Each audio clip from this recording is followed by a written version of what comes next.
Les multiples et le langage mathématique, seconde partie. Au grand Saint-Nicolas, patron des écoliers, apportez-moi des pommes dans mon petit panier. Je serai toujours sage.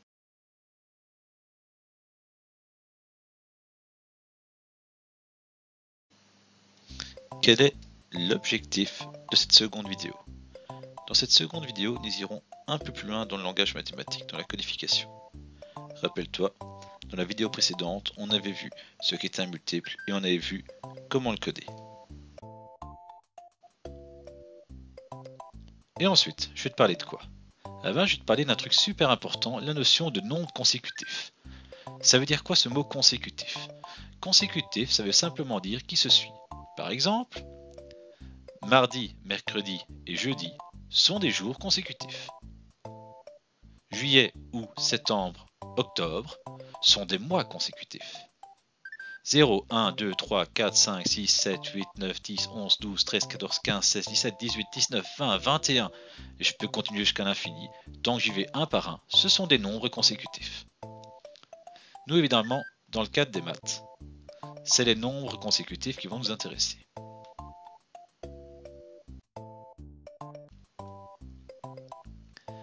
Et vous en intéressez comment? Bref, on va essayer de modéliser, d'avoir une petite formule qui permet de te parler de nombres consécutifs. Je vais prendre un nombre au hasard. Bon, je vais prendre 5. Pourquoi 5? Parce qu'il n'est pas trop grand et en plus à partir de 5, faire les additions, ça nous semble plus ou moins facile. J'aurais pu prendre n'importe lequel autre. J'ai juste pris 5 pour voir si c'est facile. Alors, si je fais plus 1, le consécutif après, c'est 6. Donc tu es d'accord avec moi que 5, celui qui est ici, son consécutif c'est 6. Je fais plus 1. Le consécutif de 6 c'est 7. Mais 7, si je partais de 5, ce serait plus 2. 5 plus 2, 7. Le consécutif à 7, c'est 8. Si je pars de mon point de départ, 5, c'est plus 3.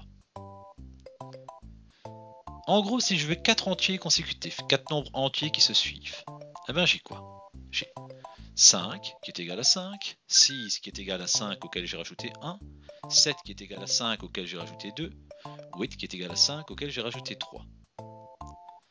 Oui, mais je suis pas obligé de partir de 5, je suis d'accord avec toi. Alors, au lieu d'écrire 5, je vais écrire n, comme n'importe quel nombre, ou comme nombre, c'est ce qu'on a dit précédemment.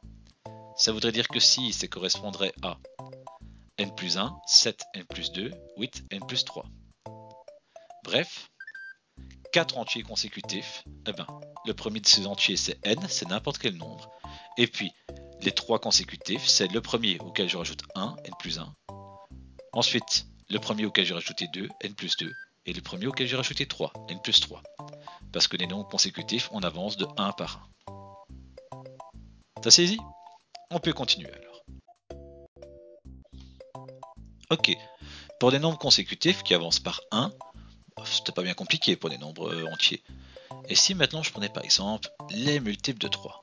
Je vais commencer par 3, parce que c'est un multiple de 3 très facile à suivre, on le reconnaît. Le prochain multiple de 3 dans la table de 3, c'est 6, c'est 3 plus 3.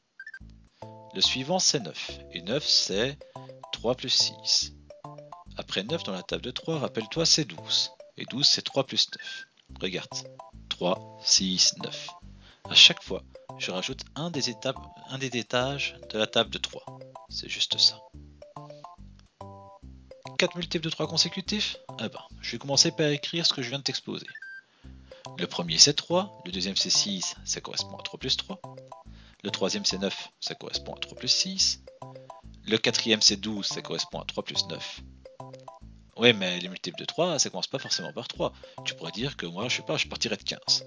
Ok, en fait, je pourrais partir de n'importe quel multiple de 3. Et rappelle-toi, on l'a vu un peu avant, les multiples de 3, je vais écrire 3n.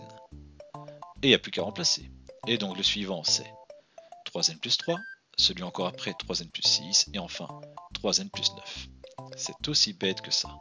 Pour les multiples de 3, quand je veux 4 consécutifs, le premier c'est 3n, et ensuite j'ajoute la table de 3.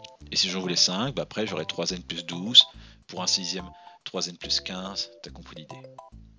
Oui, et si je veux 4 multiples de 4 consécutifs, des multiples de 4, 4n, et après je rajoute la table de 4. 4n plus 4, 4n plus 8, 4n plus 12, 4n plus 16, 4n plus 20. Et des multiples de 5, Eh ben on est reparti pour un tour. 5n, les multiples de 5, et ensuite la table de 5. 5n plus 5, 5n plus 10, 5n plus 15, 5n plus 20. Si tu ne me crois pas, fais le test. Hein. Prenons n'importe quel nombre dans la table de 5. Par exemple, 35. Eh ben, le suivant, c'est 35 plus 5, 40. Après c'est 45, ça sera bien 35 plus 10. Après c'est 50, ce sera bien 35 plus 15. Tu vois, on repart du premier et on ajoute à chaque fois un élément suivant dans la table de 5. Et ça marchera pour toutes les tables. Si je prenais la table de 35, wow, super grand d'un coup, bah, c'est pas un problème. 35n, 35n plus 35, 35n plus 70, 35n plus 105, à chaque fois, j'ajoute 35 vu qu'il y a 35 d'écart entre chaque. Voilà. Maintenant, tu sais faire des multiples consécutifs, c'est pas un problème pour toi. Bon, c'est bien beau, mais maintenant qu'on a fait les multiples consécutifs, il n'y a pas autre chose. Par exemple, je sais pas moi, des nombres pairs. Ouais. Ok, les nombres pairs, le premier c'est 0. On est tous d'accord, 0 ça se coupe en 2. Celui d'après, c'est 2. Ensuite j'ai 4. Ensuite j'aurai 6, et je peux continuer ainsi, jusqu'à l'infini en prenant un nombre sur 2. En gros, j'ai quoi? Plus 2, plus 4, plus 6. 2, 4, 6, et attends un petit peu. Ce serait pas la table de 2? Ouais, t'as raison, évidemment c'est la table de 2. On en parle dans un instant. Quand je veux 4 nombres pairs consécutifs, je fais quoi? 0 c'est 0, 2 c'est 0 plus 2, 4 c'est 0 plus 4, 6 c'est 0 plus 6, bref. Des nombres pairs, c'est la table de 2, c'est donc 2n, et ensuite j'ai quoi? 2n plus 2, 2n plus 4, 2n plus 6. C'est juste en fait des multiples de 2. Et ça, les multiples, depuis la DA précédente, ça ne pose plus aucun problème. Donc, ce que tu as à retenir ici, c'est que les nombres pairs, c'est la table de 2. Et donc, quand je veux des nombres pairs consécutifs, plus 2, plus 4, plus 6. C'est aussi simple que ça. Maintenant qu'on maîtrise les nombres entiers consécutifs, 1, 2, 3, 4, 5, 6, 7, on faisait plus 1 à chaque fois, les nombres pairs consécutifs, qui sont jamais des multiples de 2, les multiples consécutifs, et ceux pour toutes les sortes, voyons les impairs consécutifs. Une erreur classique, c'est de me dire que les impairs, c'est les nombres dans la table de 3. Ça marche pas du tout. Je te donne une preuve. Table de 3, 0, 3, 6, et voilà. À partir de 6, c'est un nombre pair. 0 était déjà un nombre pair, mais c'est moins flagrant.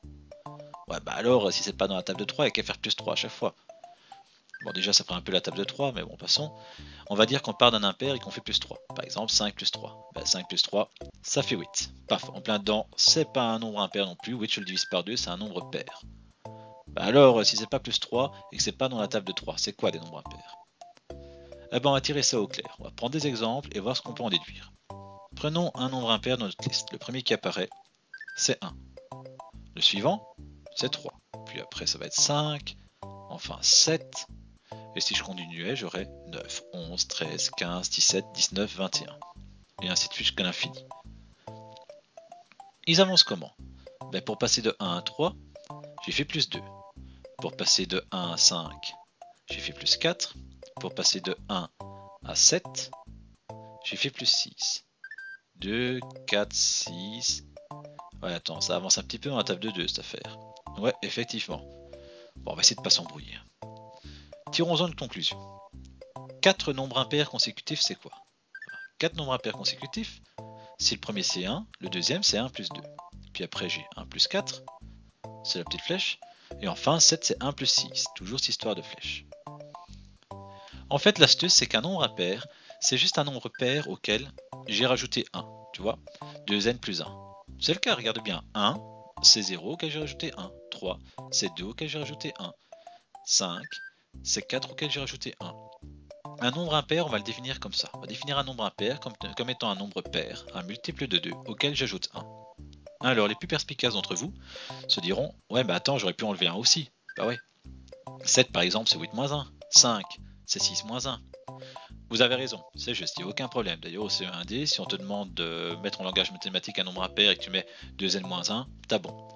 Moi, dans mes exemples et pour mes calculs, je vais toujours mettre plus 1, parce que ça évitera par la suite de devoir faire des calculs avec des négatifs. Les calculs avec des négatifs, on sait évidemment les faire, sauf que cette matière-là, elle n'est pas toujours nette pour tout le monde, alors je ne vais pas encore plus en rajouter la difficulté du négatif. On va regarder des plus, histoire de soyez le plus clair possible. Et donc, on a quoi après? Si j'ai 2n plus 1 pour le début, ensuite j'ai 2n plus 1 auquel je rajoute 2. Ensuite 2n plus 1 auquel je rajoute 4. Ensuite 2n plus 1 auquel je rajoute 6. Ouais, pas moyen de simplifier? Bah si, t'as raison. 1 plus 2, ça fait 3. 1 plus 4, ça fait 5. 1 plus 6, ça fait 7. Regarde bien, nos nombres impairs, ils avancent par 2. C'est bien ce qu'on avait dit. C'est juste que j'ai 2n plus 1, et après, si j'ajoute 2, 2n plus 3, j'ajoute 2, 2n plus 5, j'ajoute 2, 2n plus 6. J'avance par 2, mais je démarre avec 1 en décalage par rapport à la table de 2. Je suis d'accord, c'est un peu subtil. Bon, rassure-toi, c'est le plus subtil qu'on avait.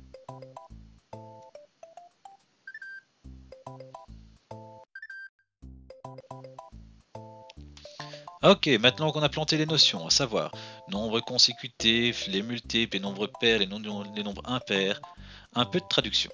Ce genre d'exercice, tu peux en avoir au CE1T. Voici un tas d'expressions en français.